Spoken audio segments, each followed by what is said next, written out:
Hey there, good morning. Welcome to the JeepSolid Garage. Today we're going to be going through the process of rebuilding my transfer case out of my 1992 Jeep Wrangler YJ. I had taken the Jeep out the other day and was testing out the four-wheel drive. Something was slipping on it. I really think there's just way too much slack in the chain here. Super curious to hold up my new chain next to the old chain, see how much stretch we have in that. But I'm going to be taking you guys through the whole process of replacing the bearings and seals on this. If you need videos on how to get to this point where the transfer case is out, it's opened up, those videos will be linked in the description below.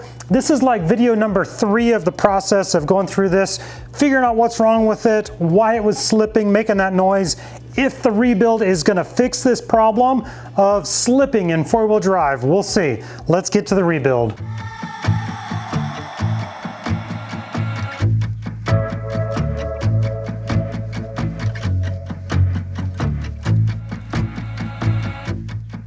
Here's the rebuild kit I'm going to be using. It has a new chain, which I definitely need, and all the new bearings, gaskets, seals. This is part number right there, and you can see that it's for 2 different transfer cases, np207 and np231. So you are going to end up with extra parts in here. There's a few bearings that are designed for one, not for the other, so you will have some leftovers. So let's get this water pump. I'm going to use that here in a bit. You'll see what that is for. Over here in the back of the Jeep, I've got the tail cone. This is the housing that goes on the back, and here is our oil pump. In one of my previous videos, you can see that this is the oil pump. Comes off the rear output shaft, off the main shaft here. Goes on there like that. Here's the oil pickup tube with a little screen. This little tube hooks on the bottom of the oil pump here. There's an O-ring in there that we're going to replace first. Little O-ring just slips out, and there's our new one in our kit. I will be sure to link this kit in the description below where you can find the rebuild kit I'm using. Just make sure it's clean and slide our new little O-ring in there. So next we're going to replace the seal on the oil pump here. There's our new one right here, and we'll just drive it out from the back side. Yeah, that's getting it there. But yeah, super curious to get this chain out of here, which we'll do in just a second once we're done rebuilding this pump. See how much stretch this has in it, compare it to my new one. I'm predicting it won't look that dramatic on film, but even a little bit of stretch adds a lot of slack to it, so we'll see. Now we'll place our new seal on with the lip facing towards the inside. It's super important when you're doing seals like this. I've only got one of these, so I got one try. Get it on there straight as we can. We've got a nice seal driver here. Put that in place. Give it one good tap right in the center. Check it, see if we need to realign anything. Looks like it's going in straight. All right, oil pump is done. That was fairly easy. Got the new O-ring, that first seal in there. Let's set this off to the side and start working on the transfer case itself. All right, let's work on disassembling this, get this chain off of here. This is where my water pump comes into play. I don't have the yoke off the back side here. Actually, this is the front side. So transmission bolts up here, front drive shaft there, rear drive shaft right there. I left this yoke on just for disassembly. Now I need to wedge something in here because our yoke is going to turn on us like that. So I got to take this big nut out. My water pump, I think I can wedge this in here.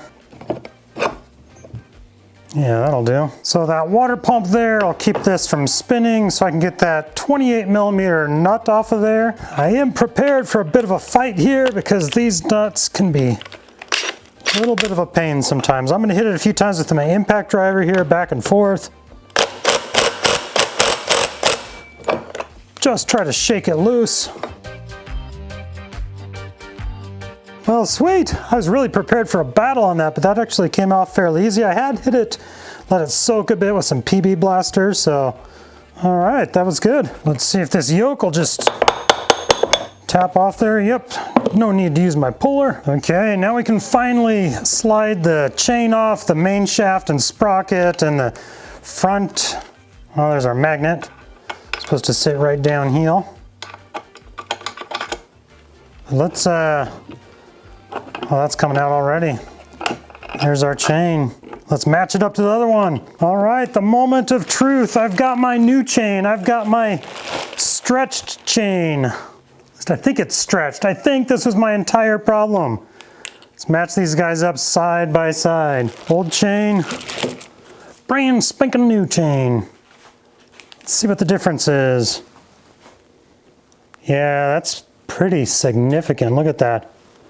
So that much stretch right there. Might not look like a ton, but that is enough to create a lot of slack. I think that's my issue. Well, let's continue on with the rebuild here. So we can pull the main shaft out here and the mode fork. And this mode fork will come off, and some of these little plastic tabs will be replacing all these. Boy, those are just sliding all around. Why is there two? Oh, that's just completely slipped off. Yeah, it still fits on there pretty good, but we're going to be replacing all that. Now we can take the range fork out. Next, this little shift detent, whatever you want to call it. This little guy and the spring can come out. And this shift linkage arm right here can come off.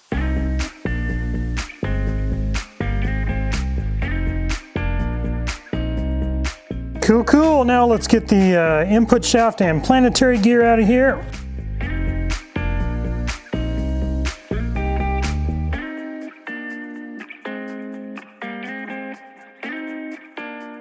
And on this, there's a couple little pry points right here. There's one on this side, one on the other side. You can get a screwdriver down under there to pop this guy off. It'll be RTV'd on there. Now there's one big old snap ring right down there to get the planetary gears and that input shaft out.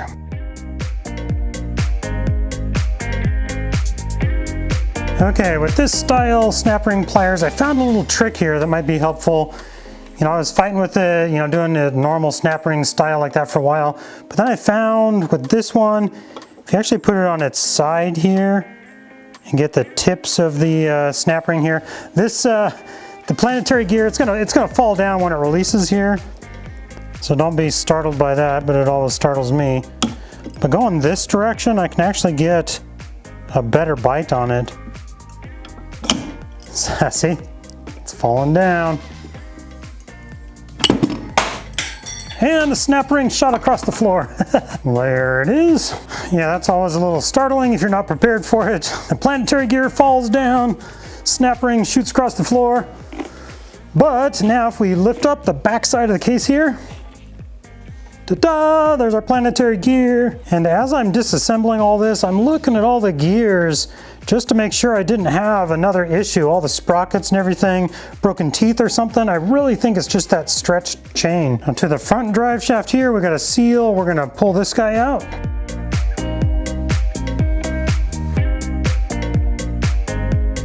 Okay, now the bearing here, there's another little snap ring right here. We gotta pull this out. Then we can drive that bearing out.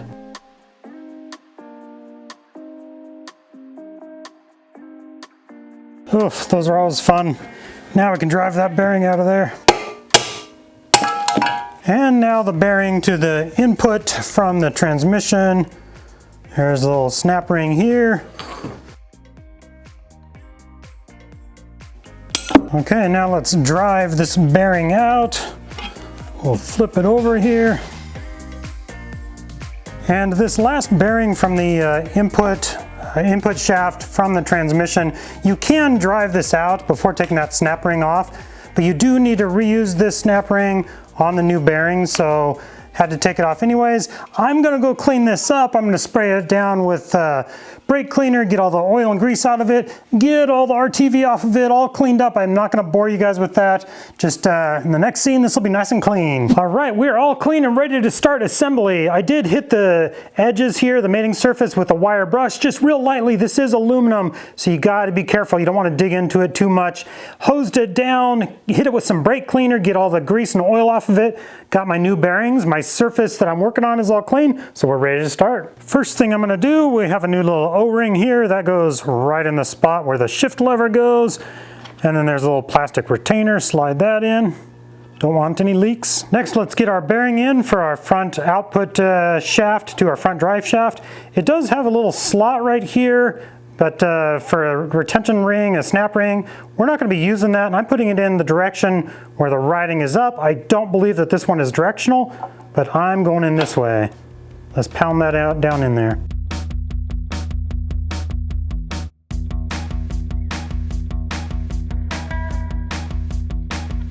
And we will drive the seal in. Surface is all clean.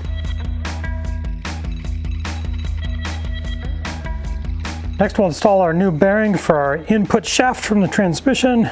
I've got the snap ring on there and I'm just going to drive it into place until it bottoms out on this snap ring.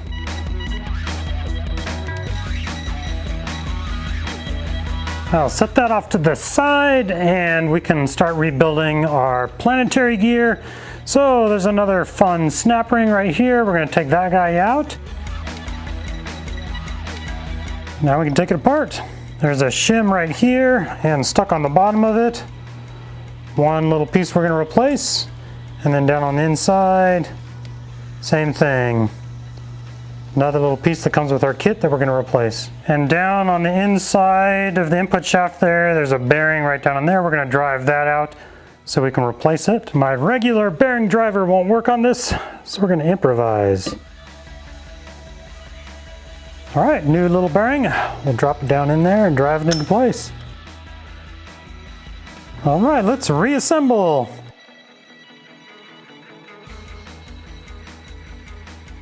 Now I'm going to take just a little bit of ATF +4 and lube up some of these surfaces. I'm going to hit the area here where the input shaft is going to go on the bearing, but also you want to hit these seals. You don't want your input shafts rubbing on these seals dry. Next we'll put our planetary gear back in place and get our snap ring on, holding it right in its place.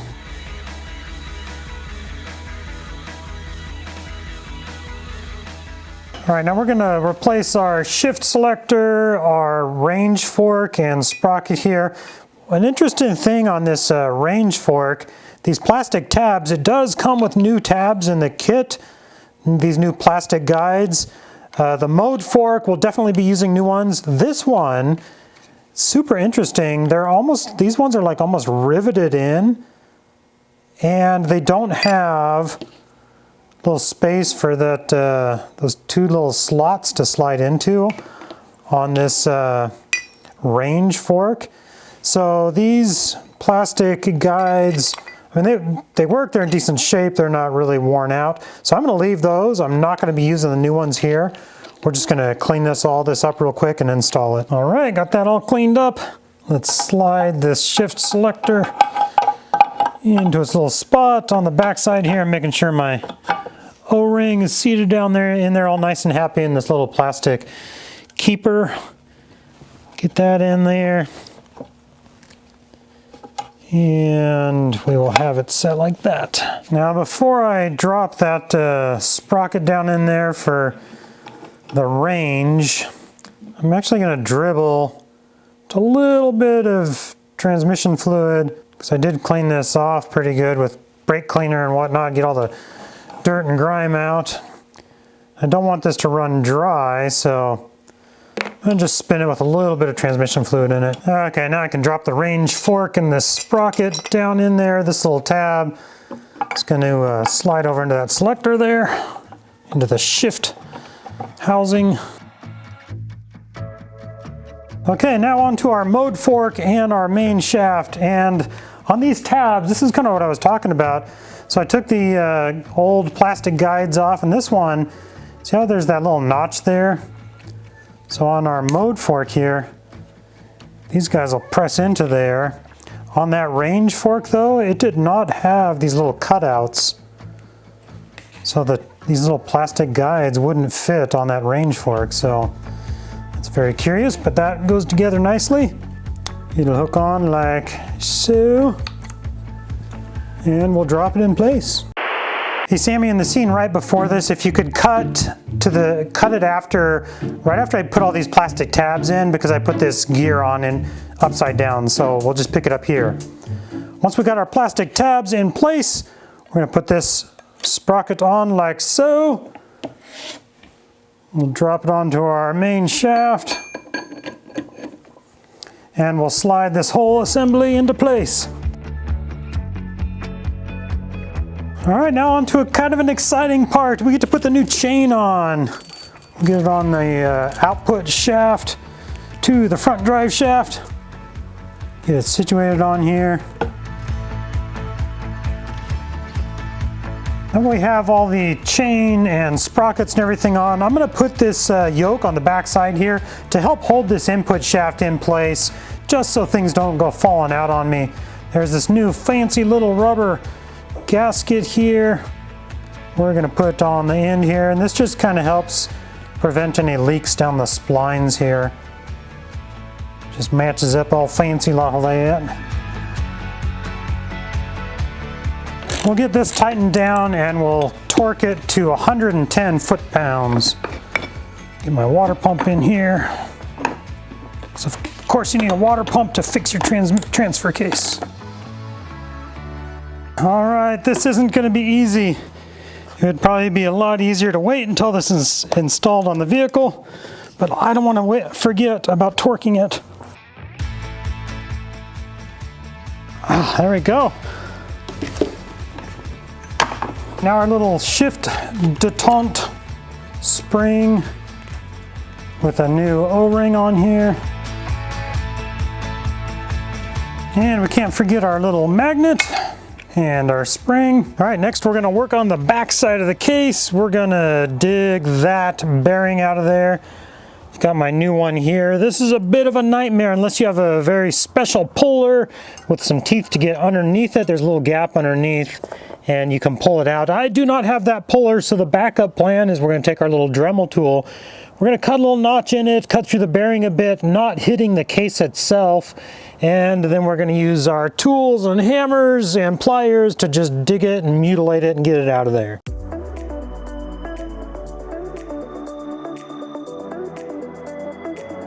That part is not easy. Just be careful, don't damage your case at all. Kind of strike away from the aluminum and you can get it, but it's not easy. Be prepared. Okay, I've got the back side of the case all cleaned up. I got my new bearing here ready to install. We're gonna drive it down in there nice and straight. And we're gonna drive it down just so it's flush, because down inside there's a little oiling hole that we don't want to cover up. There's a little space down in there that we want to leave exposed. So we've got our driver. Set this guy down in there. Okay, now at this point it may look like we've gone backwards, and that's because we have. I made a really dumb mistake. When I was putting this together, I had this sprocket on the mode fork on upside down, so I had to take it all back apart. My yoke that I had torqued on there and everything. The way I caught this is I put the backside, I had this all assembled. I went ahead and put the backside on there and I was testing out the shifting. See how it shifted between 4 high, 4 low and all that. And it wouldn't shift properly. I couldn't get it into 4 low, I couldn't get it into 2-wheel drive. So fortunately, by experience, before I started RTVing things and bolting it back up, I was testing out the gears and I caught my mistake. So learn from my mistake before you start permanently putting things back together. Test out what you got going on. Fortunately, I caught this mistake and now we can put it together properly, and I'll show you the orientation of everything. But man, yeah, that was just a dumb mistake. Fortunately, I caught it.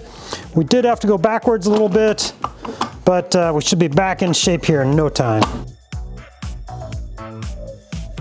So yeah, so glad I was testing this out before.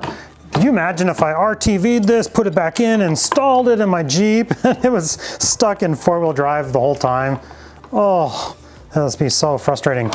So yes, definitely test out all your gears before you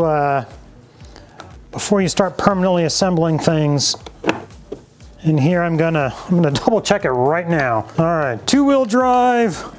And one little tip, this whole main shaft, if it's pushed back too far, it won't allow this collar to disengage. So when your snap ring out here is set, it'll set the kind of the depth of this. It just can't be seated all the way. I think it needs to be out just a smidge. And that'll give us 2-wheel drive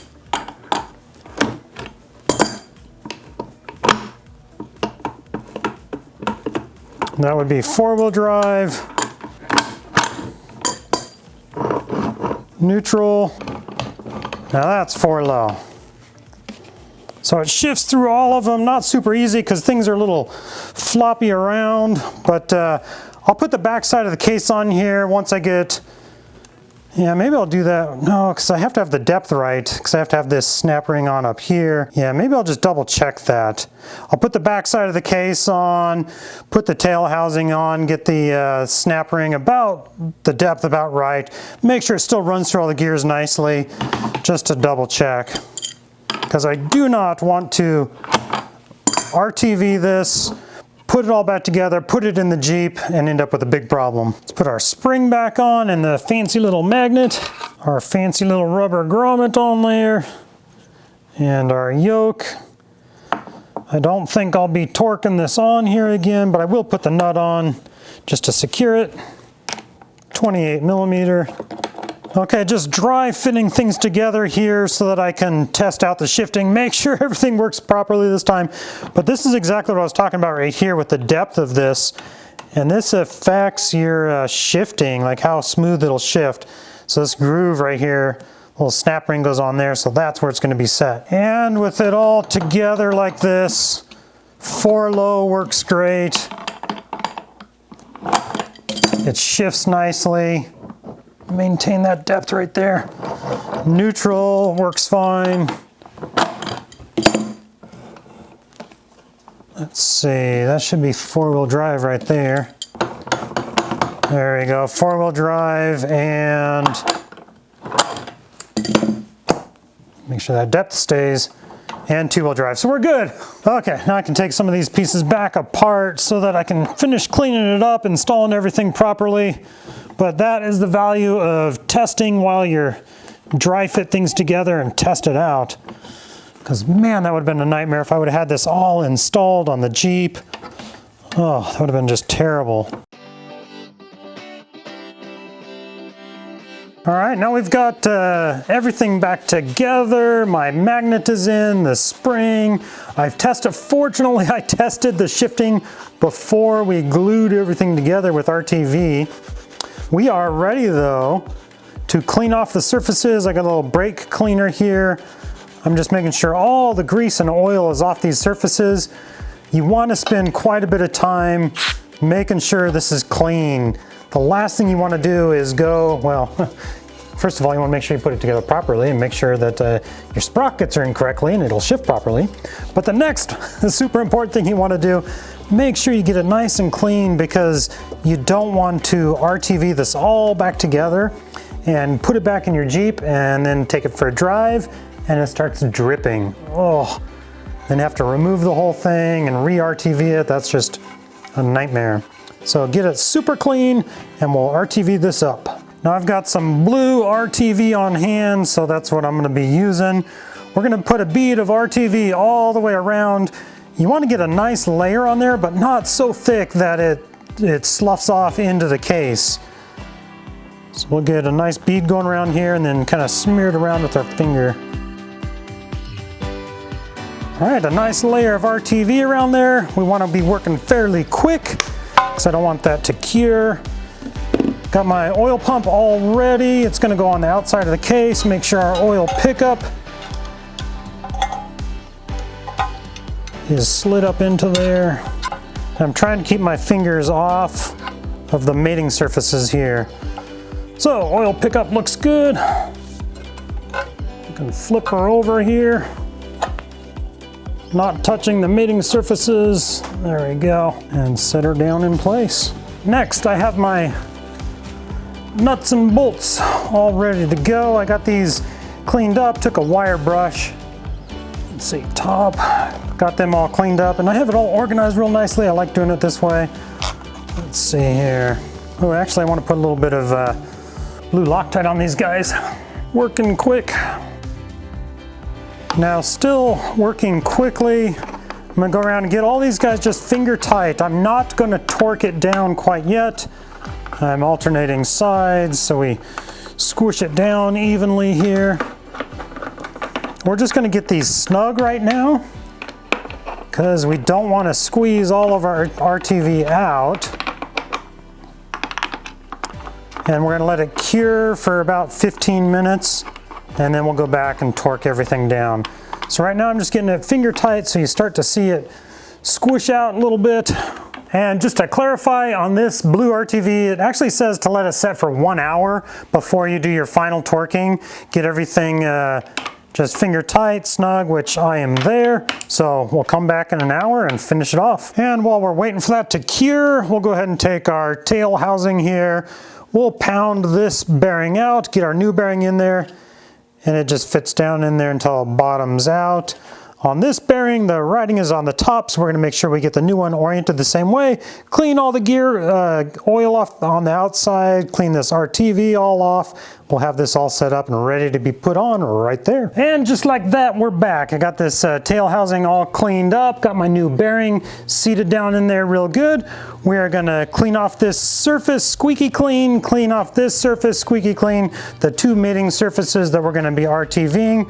I got some brake cleaner and a rag that I'm going to wipe all that down with. Oil pump looks good. When this slides down on top there, there's these little notches that the oil pump will clearly set down into. You'll know if you get it off-centered, if the oil pump isn't right, it won't seat down all the way. We'll get all that done, get our bolts in just finger tight, and let the RTV set again, and we'll move on from there.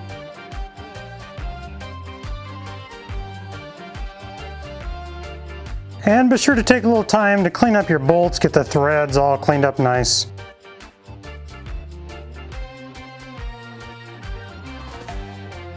Alrighty, this has been drying for a little while. It's ready to be torqued down.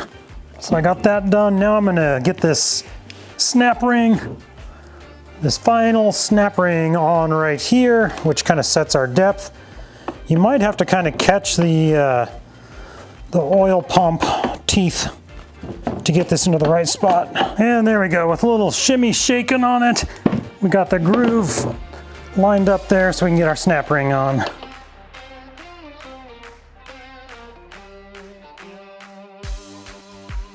And one final check just to give me peace of mind. Got two-wheel drive, four-wheel drive, neutral, and four low. Whew! Now on to our tail cone. So I gotta clean this one up still, beat that, that seal out from the top here, from the inside.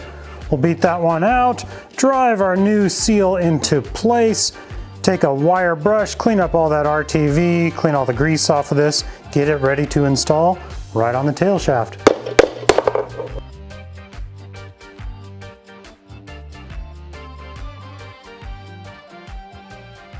Now onto the tail cone, and just like the other parts, this seal, we don't want to put it over that shaft dry. Well, actually the drive shaft goes in there, so it'd be okay right now. But just to remind me, I'm gonna put a little bit of ATF, take my finger, put a little ATF on there. Then we're gonna clean off this gasket surface and this surface, get them both squeaky clean. We got our blue RTV. We'll get a nice bead of RTV around there. We got our snap ring in place, so we're all set to go. My bolts are all cleaned up, ready to install. Got my blue thread locker. We'll get it all put together. All right, things have gotten a little tighter in the shop today, but it's okay. We're gonna continue with this. Our input shaft from our transmission, got this cover cleaned off, all the RTV off, new seal driven in place, and it's just down flush. And this is aluminum, like a lot of these parts that you're working with. So I used a wire wheel on this, but be very careful that you're not digging into it. Got my bolts all cleaned off, my RTV. We're gonna put a little bit of ATF on the seal. Remember, we don't want to be putting seals on dry. And then we're gonna blue Loctite everything in. Once that sets for an hour, we'll just get the bolts finger tight. After it sets for an hour, we'll come back and torque it all on. Here's a little closer look at that seal driven down straight. And one thing to pay attention to on this cover, there's a little oiling gap right here. There's an oil hole right there. We're gonna put our RTV around the outside of that, not plugging up that hole. We wanna keep that hole mated up with that opening and keep them clear. No RTV down in this part. And the speed sensor gets a new O-ring here. And now we can drop the speed sensor in its spot, and this is positional, as in it has to go in like this. You can't have it turned 90 degrees one way or the other because of the way the gear is set for it to catch that main shaft. It has to go in like so. You do want to let this transfer case sit for 24 hours, let this RTV cure before we start putting any transfer case fluid in it. This was kind of a long one. Thank you guys so much for sticking around. I really appreciate it. My next video right up here, I'll cover the installation of it. We'll drop it back into OJ here. Thank you guys for sticking around and have a good day.